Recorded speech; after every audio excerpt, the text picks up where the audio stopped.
I visited 4 different places in Abuja in one day. Hi guys, welcome to part 2 of my visit to Abuja. Today was Sunday and I started my day in church, of course, as the Jesus baby that I am. I went to worship my God and spend some time in fellowship, and then I headed off to Discovery Museum, which is the first place I visited. I'm heading to Discovery Museum right now.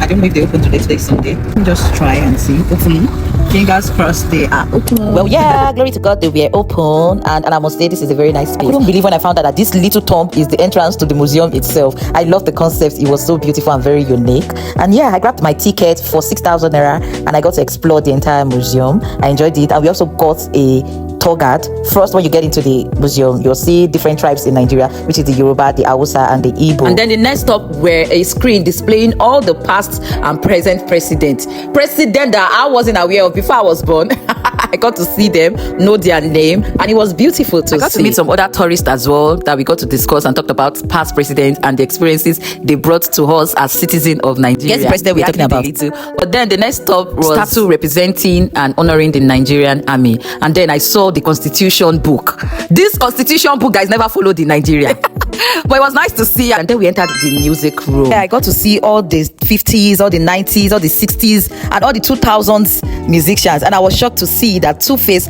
was on that list of musicians. And this is our beautiful tour guide, Ayomi Kun. She was very helpful, and she was here teaching us and telling us about the musicians. And she also told us about the music instrument that was used back in the day. Next stop was the money room. Virtually every money you can see on this screen, I had spent. So I'm not a baby. You should be calling me mad at this point. Except I was contemplative. I actually spent that 1 naira note. But I think for me to spend coin, I think I spent the 1 naira note. And yeah, these are all the money we've spent. The one that shocked me the most was the copper. Knowing that copper was spent during those days as a means of exchange for goods was shocking and interesting to know. The conflict and resolution room. I was watching the story of a young boy in the Biafra war and the effects it had on him and his family. And it was nice to watch that on a VSR. And then this walkway was dedicated to women that has shaped Nigeria. Women who have positively impacted our society. People like Funmilayo Ransome Kuti, Chimamanda, Margaret Ekpo, and so on. And right here we have the writer box. This box is dedicated to all the writers in Nigeria. People like Wole Soyinka, Chinua Achebe, Ngozi Chiamanda, and so on. Have you read any of this mentioned writer, and which of their book have you read? Let me know in the comments. Last up was this artwork displaying motherhood. I mean, you already know I love art, and I love the creativity behind this drawing, showcasing the true beauty of motherhood. And yes, my tour guide made this beautiful video of me. So this video is getting long. There has to be a part 3. Come back for part 3, guys. Bye for now.